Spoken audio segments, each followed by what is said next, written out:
Hello and welcome back to the David67 Celtic News YouTube channel. I'm going to do a couple of videos this Saturday evening, first of which is going to be post-match reaction after Celtic's 3-2 win over St Mirren on Trophy Day, a day for saying goodbye to Joe Hart, a day for celebrating 3 in a row and 12 out of 13.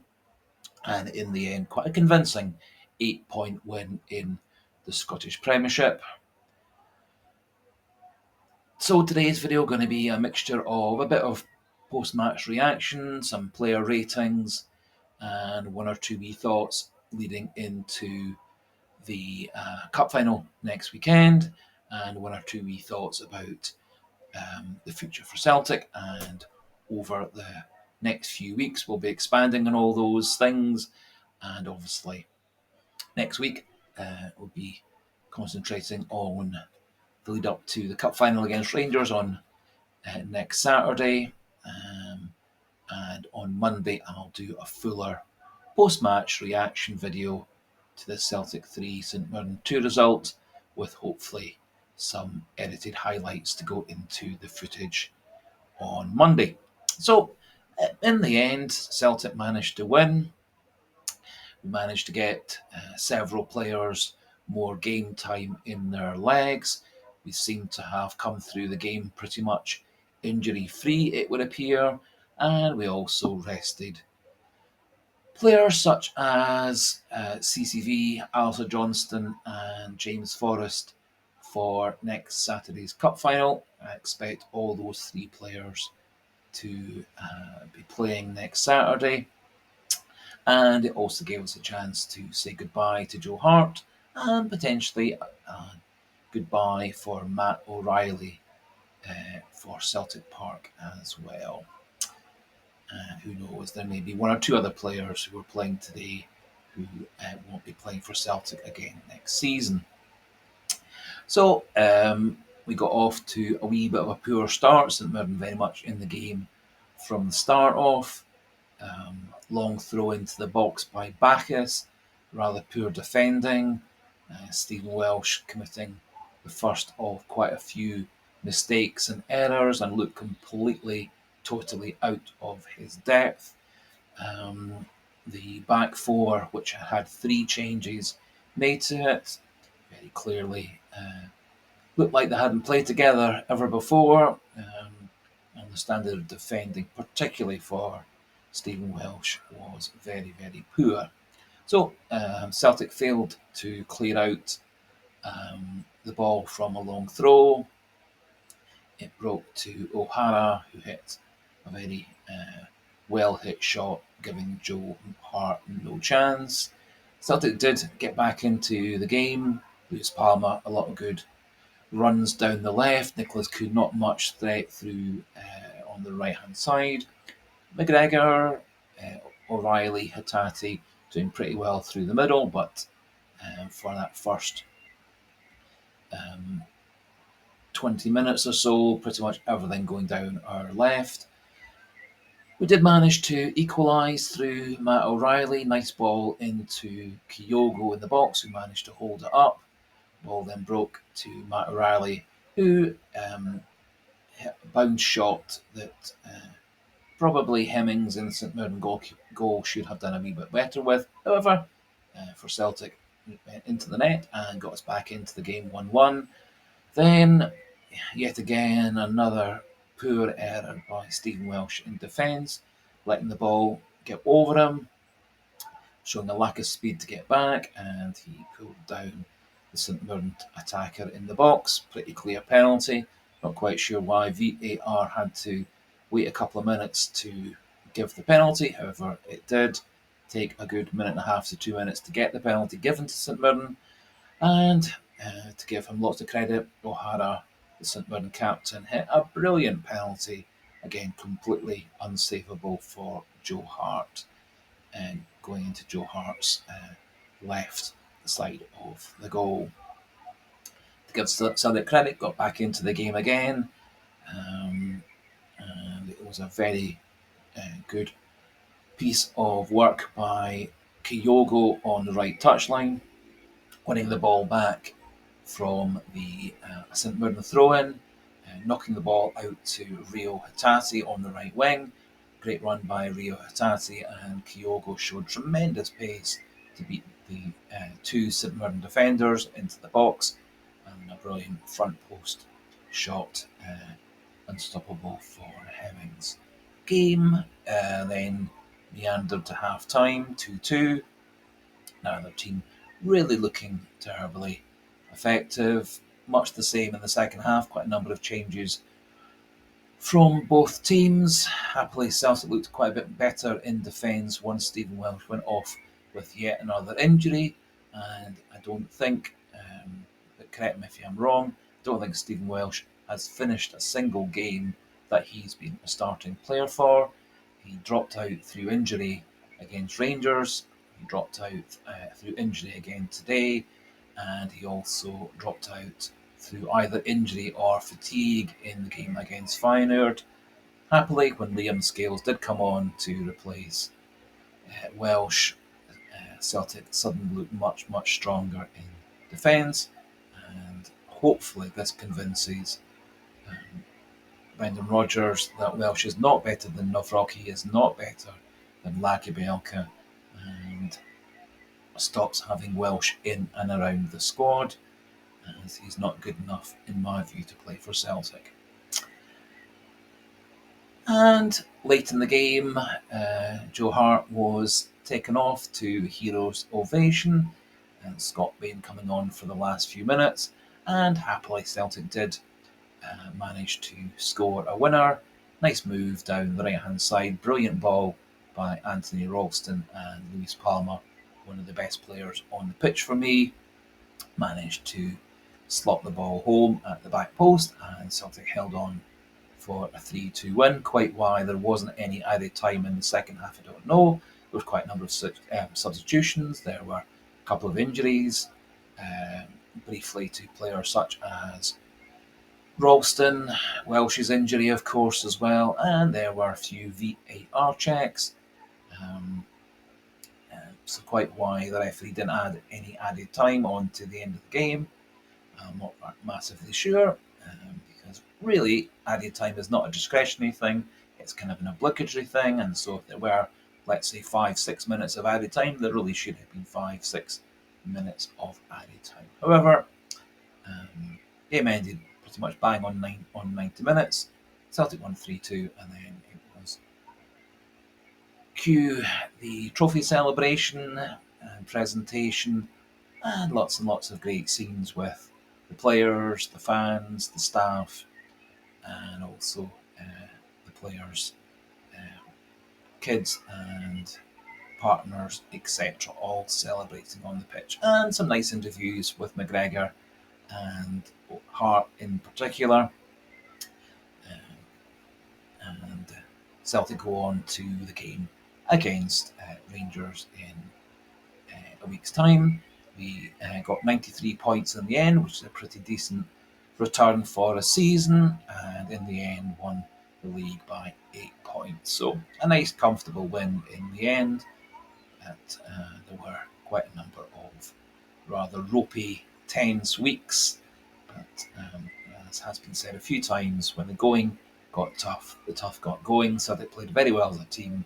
It seemed to get better and better as the season went on, particularly when they got their best 11 players on the pitch and got their best 4 or 5 substitutes coming off the bench. Celtic did power their way to the title and showed that there is quite a gap between Celtic and Rangers as things stand, and likely for that gap to get bigger and bigger. So just going to do 1 or 2 wee ratings for the players. Just on my first thoughts about the game. For the subs, I didn't think it was fair to give Scott Bain a rating because he was only on for a few minutes, and all he really did was pick up a few back passes and knock the ball back out.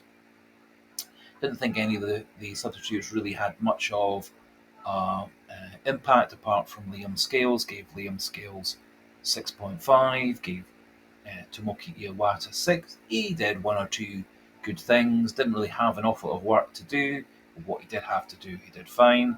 And we gave Paulo Bernardo and Adam Ida 5.5 and 5.5 because I don't think they really did terribly much in a creative fashion.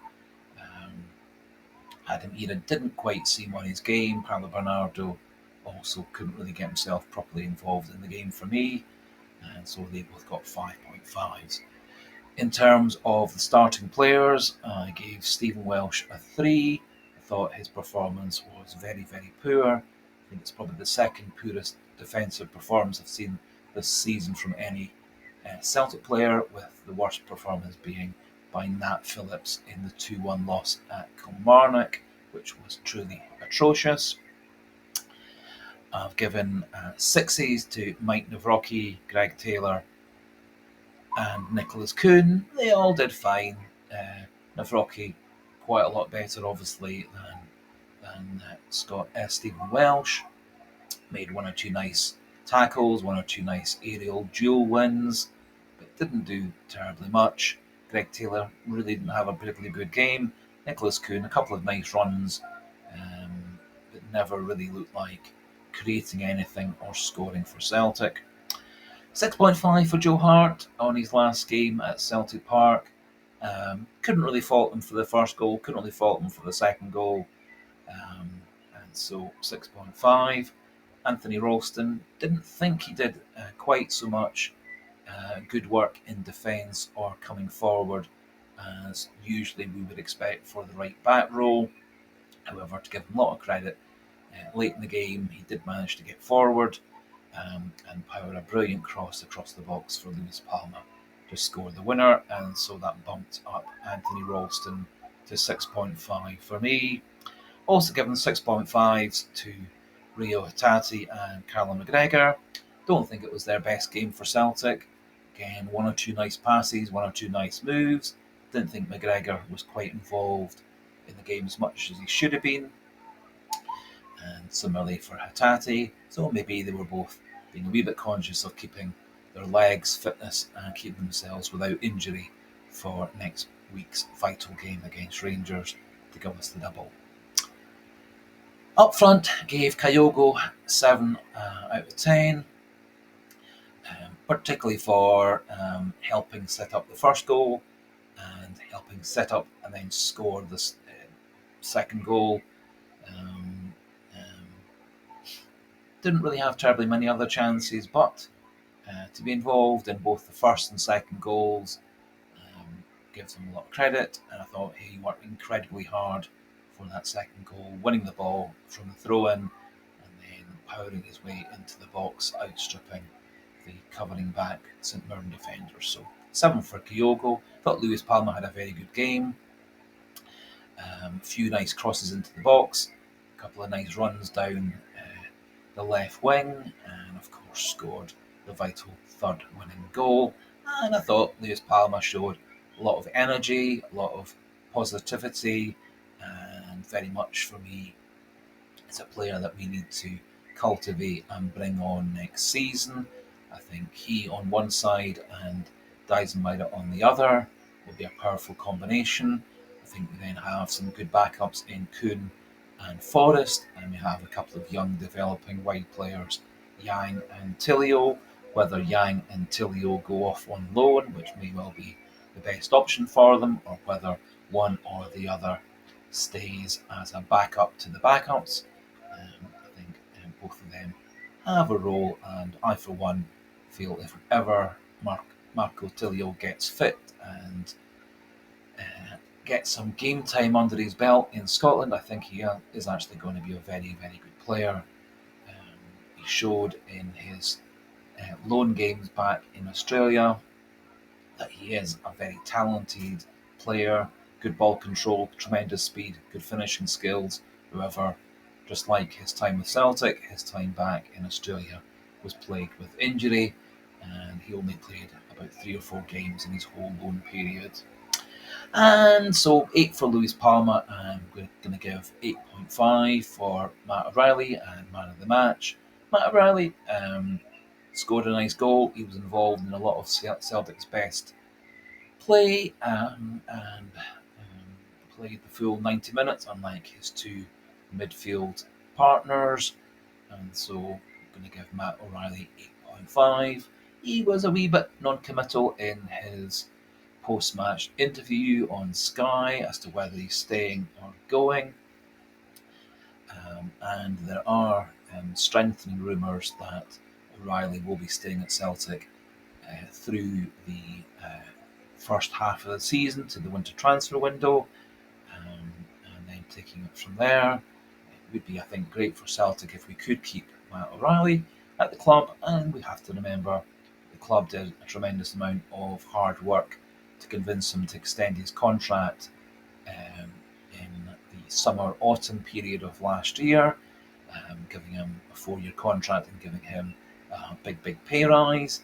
And so to give the board and the recruitment people tons of credit and the finance people tons of credit, they did work incredibly hard to keep Matt O'Riley at the club last season, and it would appear that the senior players and Rodgers, etc., are doing their absolute hardest to keep O'Riley at the club through the Champions League campaign and then seeing how things stand in the winter transfer window. So that just about leaves things for today. Rangers drew 3-3 with Hearts, giving up a 3-1 lead late in the game. They do have quite a number of injuries going into this game, quite a number of players who will be playing their last ever game for Rangers at Hampden Park before they disappear off to pastures new or disappear back to Wolves in Fabio Silva's case. And I think the Rangers team that we play at the start of next season, a few games in, will be quite different from the team that we play next Saturday at Hampden Park in the cup final. I'm very confident Celtic will do very well in that cup final. We're going to have pretty much our strongest possible starting 11, quite a number of good quality players coming off the bench, and I think Brendan Rodgers does have a few little selection conundrums, and primarily who's going to play up front, be it Ida or Kyogo. There is a possibility they might consider playing Luis Palma rather than James Forrest, but I think it'll be James Forrest for 60 to 70 minutes and then Luis Palma coming on towards the end. Maybe at that point swapping Maeda over to the other side, or there's no real reason why Luis Palma couldn't play off the right rather than play off the left. So that just about finishes things off for today. If you are new to the channel and you've enjoyed this video, please do click that subscribe button, keep the numbers powering past 500, and do feel free to pop comments in the comment section regarding the game, the ratings, etc. And if you have liked the video, please do click the like button. As I said, I'll be doing a full match review on Monday, hopefully with some edited highlights. As tomorrow I'm going to be away watching the Celtic women's side, hopefully winning the title at Celtic Park in their game against Hibs at 2:10. And so until Monday, goodbye and hail, hail.